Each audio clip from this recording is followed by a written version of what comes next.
This reading by Kara Schallenberg. The Sleeper Awakes by G.Wells. Chapter 4. The Sound of a Tumult. Graham's last impression before he fainted was of the ringing of bells. He learnt afterwards that he was insensible, hanging between life and death, for the better part of an hour. When he recovered his senses, he was back on his translucent couch, and there was a stirring warmth at heart and throat. The dark apparatus, he perceived, had been removed from his arm, which was bandaged. The white framework was still about him, but the greenish transparent substance that had filled it was altogether gone. A man in a deep violet robe, one of those who had been on the balcony, was looking keenly into his face. Remote but insistent was a clamour of bells and confused sounds that suggested to his mind the picture of a great number of people shouting together. Something seemed to fall across this tumult. A door suddenly closed. Graham moved his head. "What does this all mean?" he said slowly. "Where am I?" He saw the red-haired man who had been first to discover him. A voice seemed to be asking what he had said, and was abruptly stilled. The man in violet answered in a soft voice, speaking English with a slightly foreign accent, or so at least it seemed to the sleeper's ears. "You are quite safe. You were brought hither from where you fell asleep. It is quite safe. You have been here some time, sleeping, in a trance." He said something further that Graham could not hear, and a little phial was handed across to him. Graham felt a cooling spray, a fragrant mist played over his forehead for a moment, and his sense of refreshment increased. He closed his eyes in satisfaction. "Better?" asked the man in violet, as Graham's eyes reopened. He was a pleasant-faced man of 30, perhaps, with a pointed flaxen beard and a clasp of gold at the neck of his violet robe. "Yes," said Graham.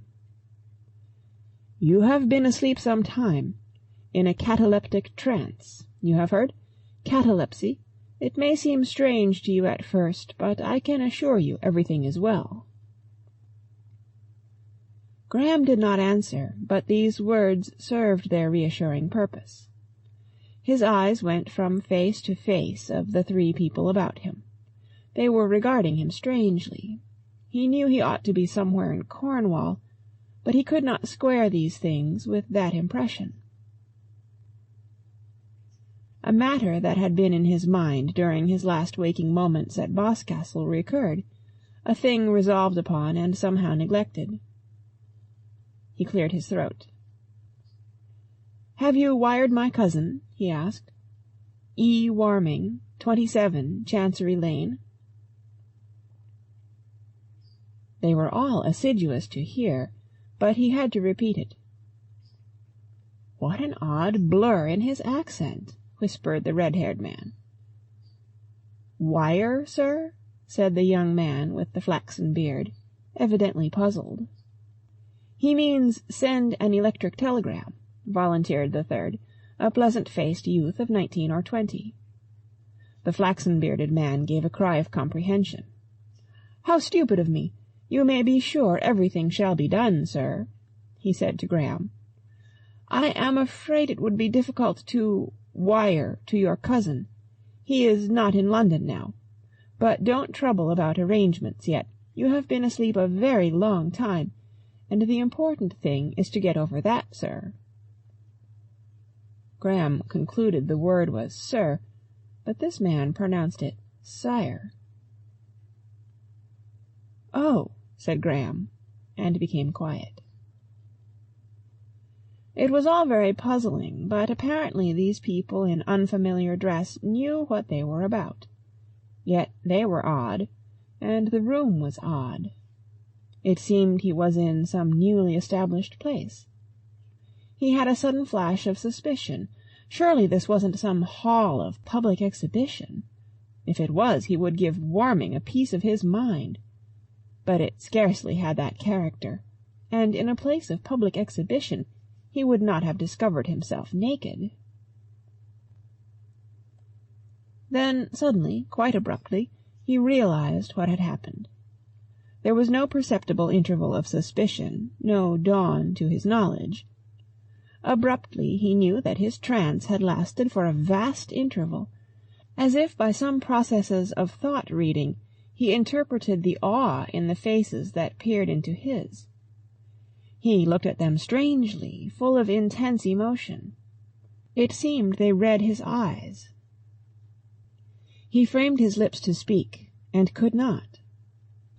A queer impulse to hide his knowledge came into his mind almost at the moment of his discovery. He looked at his bare feet, regarding them silently. His impulse to speak passed. He was trembling exceedingly. They gave him some pink fluid with a greenish fluorescence and a meaty taste, and the assurance of returning strength grew. That makes me feel better," he said hoarsely, and there were murmurs of respectful approval. He knew now quite clearly. He made to speak again, and again he could not.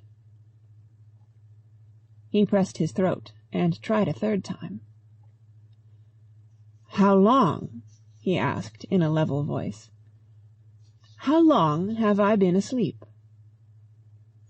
"Some considerable time," said the flaxen-bearded man, glancing quickly at the others. "How long?"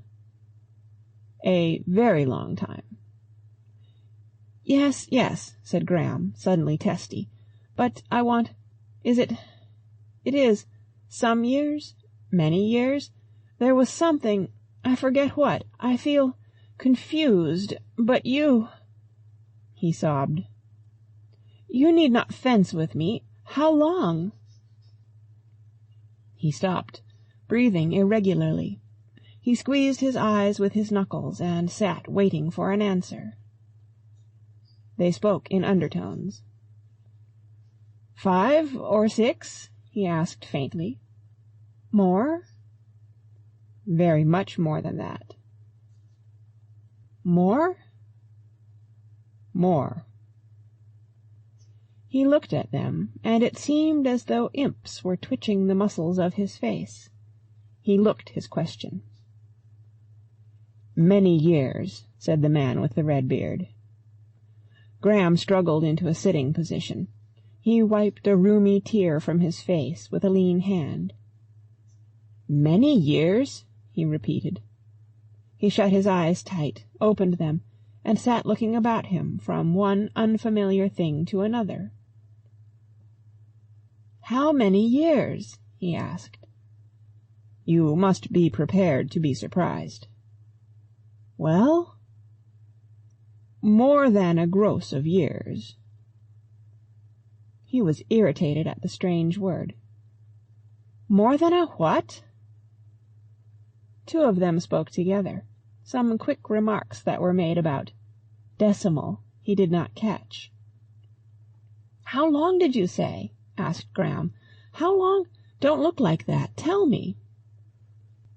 Among the remarks in an undertone his ear caught 6 words. "More than a couple of centuries." "What?" he cried, turning on the youth who he thought had spoken. "Who says... What was that? A couple of centuries?" "Yes," said the man with the red beard. 200 years. Graham repeated the words. He had been prepared to hear of a vast repose, and yet these concrete centuries defeated him. 200 years, he said again, with the figure of a great gulf opening very slowly in his mind, and then, "Oh, but—" They said nothing. Did you say—" 200 years. 2 centuries of years, said the man with the red beard. There was a pause. Graham looked at their faces and saw that what he had heard was indeed true. "But it can't be," he said querulously. "I am dreaming. Trances. Trances don't last. That is not right. This is a joke you have played upon me. Tell me, some days ago perhaps, I was walking along the coast of Cornwall." His voice failed him. The man with the flaxen beard hesitated. "I'm not very strong in history, sir," he said weakly, and glanced at the others. "That was it, sir," said the youngster. "Boscastle, in the old Duchy of Cornwall. It's in the southwest country beyond the dairy meadows. There is a house there still. I have been there." Boscastle. Graham turned his eyes to the youngster. "That was it. Boscastle. Little Boscastle. I fell asleep. Somewhere there. I don't exactly remember. He pressed his brows and whispered, "More than 200 years." He began to speak quickly with a twitching face, but his heart was cold within him. "But if it is 200 years, every soul I know, every human being that ever I saw or spoke to before I went to sleep, must be dead." They did not answer him. "The Queen and the royal family, her ministers of church and state, high and low, rich and poor, one with another. Is there England still? That's a comfort. Is there London? This is London, eh? And you're my assistant custodian, and these, eh?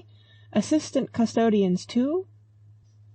He sat with a gaunt stare on his face. "But why am I here? No, don't talk. Be quiet. Let me—" He sat silent, rubbed his eyes, and, uncovering them, found another little glass of pinkish fluid held towards him. He took the dose.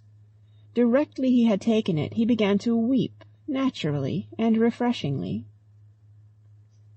Presently he looked at their faces, suddenly laughed through his tears, a little foolishly. "But 200 years," he said. He grimaced hysterically and covered his face again. After a space he grew calm. He sat up, his hands hanging over his knees in almost precisely the same attitude in which Ibister had found him on the cliff at Pentargon. His attention was attracted by a thick, domineering voice, the footsteps of an advancing personage. "What are you doing? Why was I not warned? Surely you could tell. Some one will suffer for this. The man must be kept quiet. Are the doorways closed? All the doorways? He must be kept perfectly quiet. He must not be told. Has he been told anything?" The man with the fair beard made some inaudible remark, and Graham, looking over his shoulder, saw approaching a very short, fat, and thick-set, beardless man, with aquiline nose and heavy neck and chin.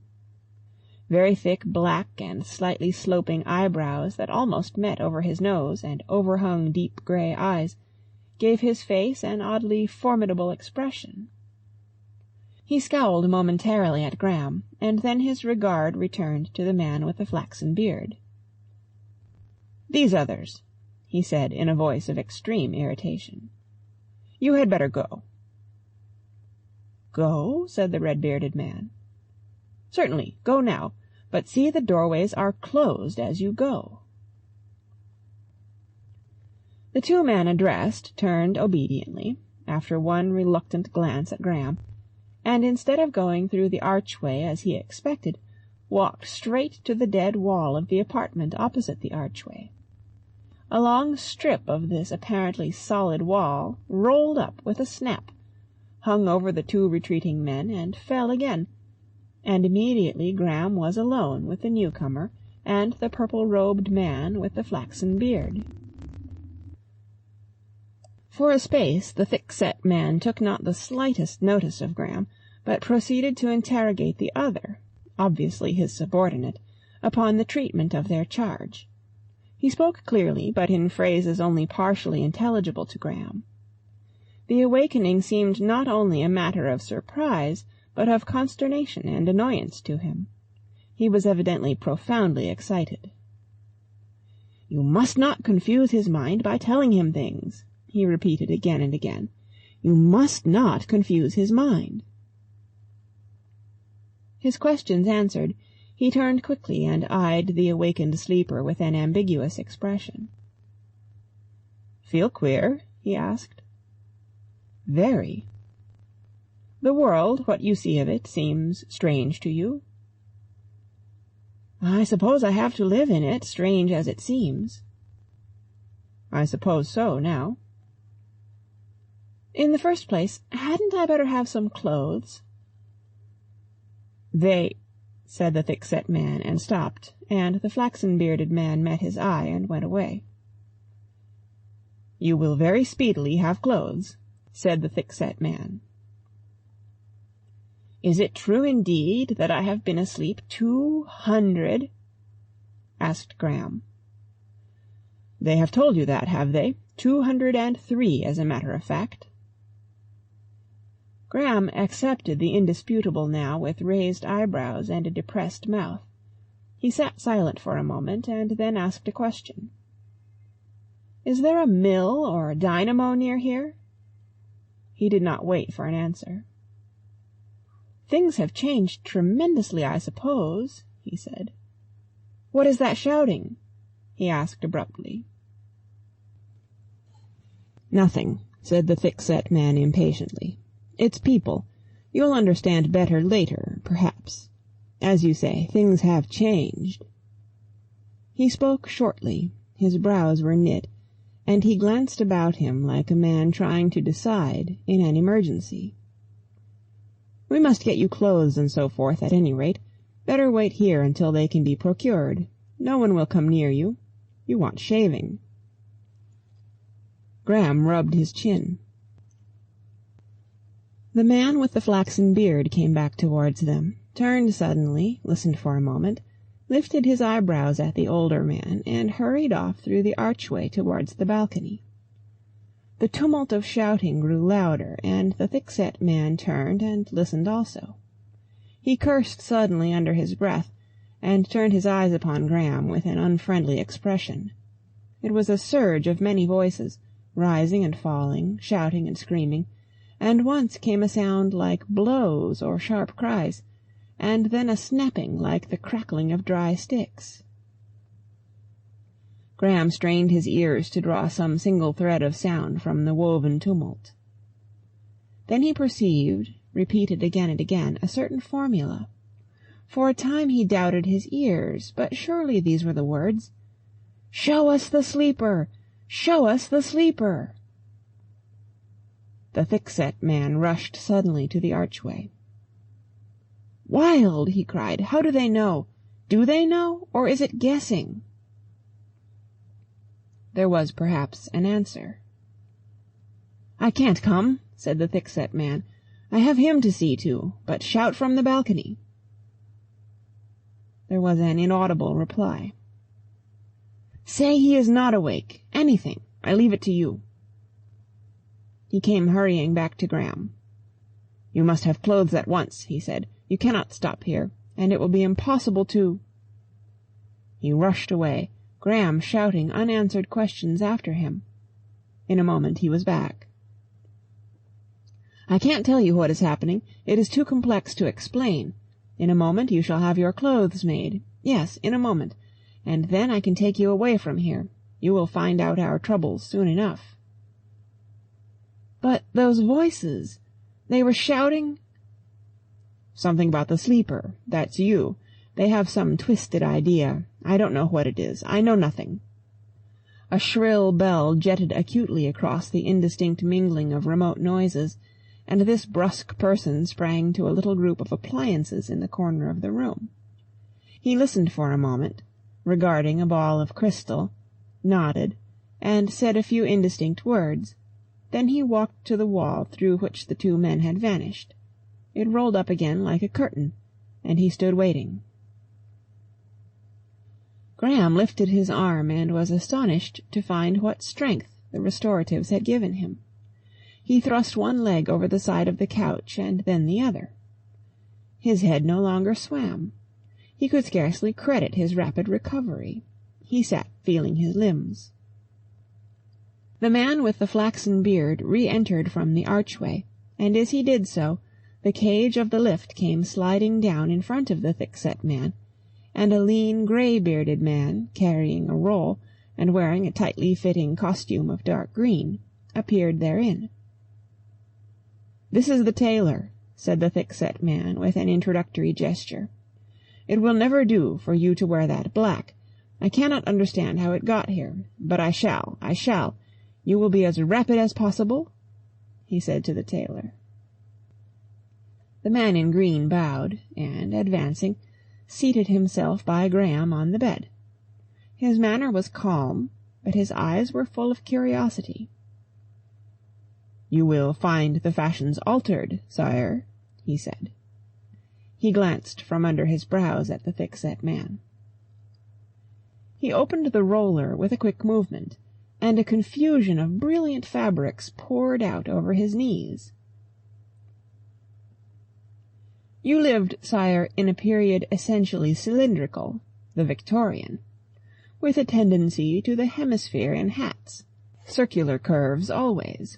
Now—" He flicked out a little appliance the size and appearance of a keyless watch, whirled the knob, and behold, a little figure in white appeared kinetoscope fashion on the dial, walking and turning. The tailor caught up a pattern of bluish-white satin.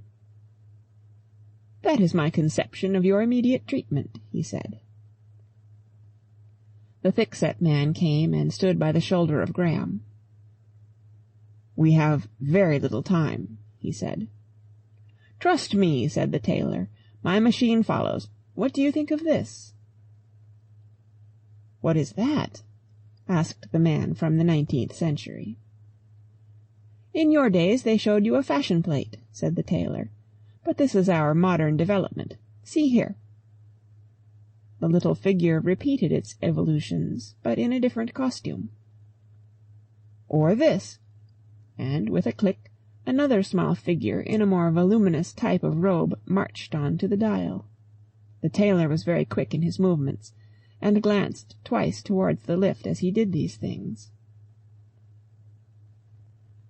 It rumbled again, and a crop-haired, anemic lad with features of the Chinese type, clad in coarse pale blue canvas, appeared together with a complicated machine, which he pushed noiselessly on little casters into the room. Incontinently the little kinetoscope was dropped, Graham was invited to stand in front of the machine, and the tailor muttered some instructions to the crop-haired lad, who answered in guttural tones and with words Graham did not recognize. The boy then went to conduct an incomprehensible monologue in the corner, and the tailor pulled out a number of slotted arms terminating in little discs, pulling them out until the discs were flat against the body of Graham, one at each shoulder-blade, one at the elbows, one at the neck, and so forth, so that at last there were perhaps 200 of them upon his body and limbs. At the same time some other person entered the room by the lift, behind Graham. The tailor set moving a mechanism that initiated a faint-sounding rhythmic movement of parts in the machine, and in another moment he was knocking up the levers, and Graham was released. The tailor replaced his cloak of black, and the man with the flaxen beard proffered him a little glass of some refreshing fluid. Graham saw over the rim of the glass a pale-faced young man regarding him with a singular fixity. The thick-set man had been pacing the room fretfully, and now turned and went through the archway towards the balcony, from which the noise of a distant crowd still came in gusts and cadences. The crop-headed lad handed the tailor a roll of the bluish satin, and the two began fixing this in the mechanism, in a manner reminiscent of a roll of paper in a 19th-century printing machine. Then they ran the entire thing on its easy, noiseless bearings across the room to a remote corner, where a twisted cable looped rather gracefully from the wall.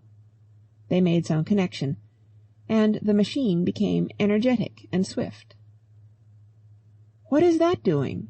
asked Graham, pointing with the empty glass to the busy figures and trying to ignore the scrutiny of the newcomer. "Is that some sort of force laid on?" "Yes," said the man with the flaxen beard. "Who is that?" He indicated the archway behind him.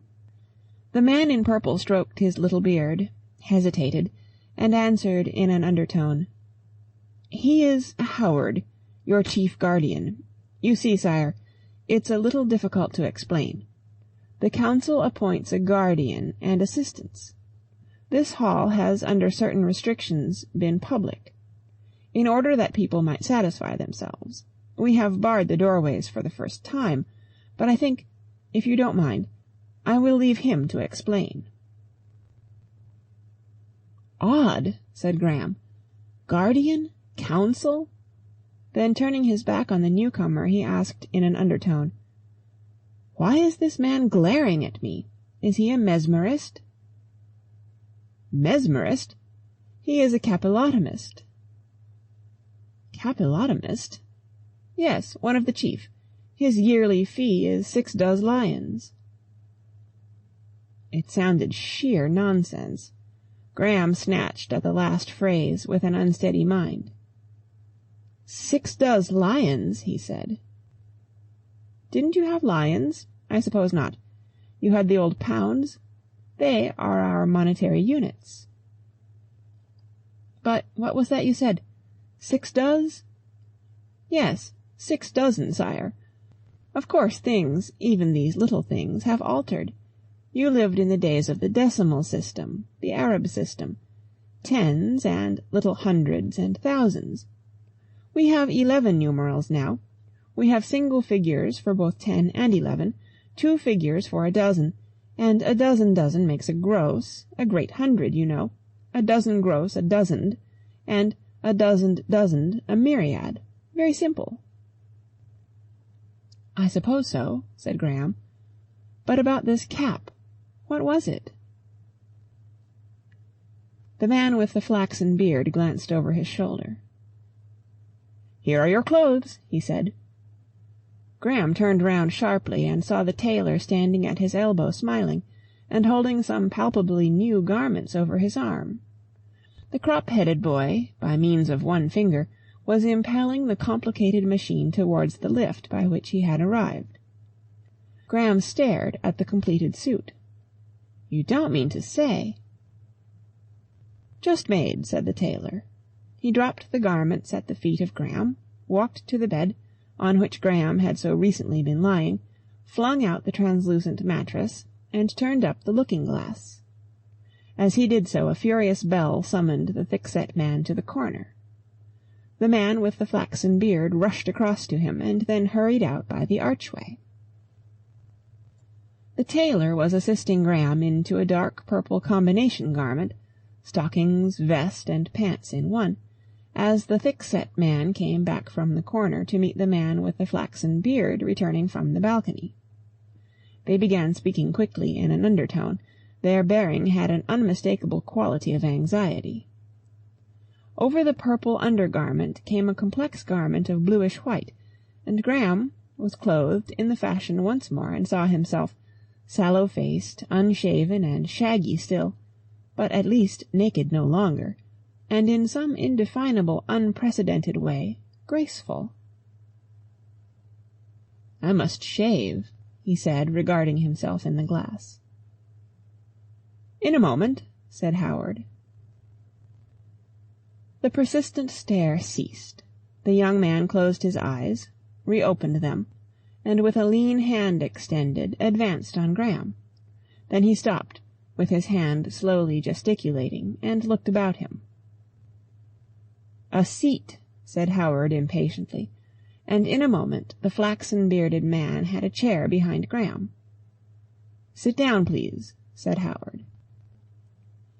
Graham hesitated, and in the other hand of the wild-eyed man he saw the glint of steel. "Don't you understand, sire?" cried the flaxen-bearded man with hurried politeness. "He is going to cut your hair." "Oh!" cried Graham, enlightened. "But you called him—" "A capillotomist, precisely. He is one of the finest artists in the world." Graham sat down abruptly. The flaxen-bearded man disappeared. The capillotomist came forward, examined Graham's ears, and surveyed him, felt the back of his head, and would have sat down again to regard him but for Howard's inaudible impatience. Forthwith, with rapid movements and a succession of deftly handled implements, he shaved Graham's chin, clipped his moustache, and cut and arranged his hair. All this he did without a word, with something of the rapt air of a poet inspired. And as soon as he had finished, Graham was handed a pair of shoes.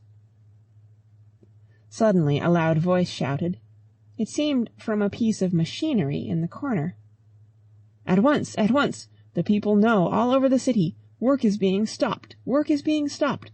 Wait for nothing, but come."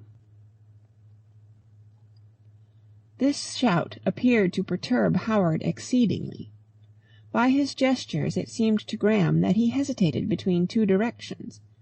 Abruptly he went towards the corner where the apparatus stood about the little crystal ball. As he did so, the undertone of tumultuous shouting from the archway that had continued during all these occurrences rose to a mighty sound, roared as if it were sweeping past, and fell again as if receding swiftly. It drew Graham after it with an irresistible attraction. He glanced at the thick-set man, and then obeyed his impulse. In 2 strides he was down the steps and in the passage, and in a score he was out upon the balcony, upon which the 3 men had been standing. End of Chapter 4. Read by Kara Schallenberg, www.kray.org, on May 19th, 2007, in Oceanside, California.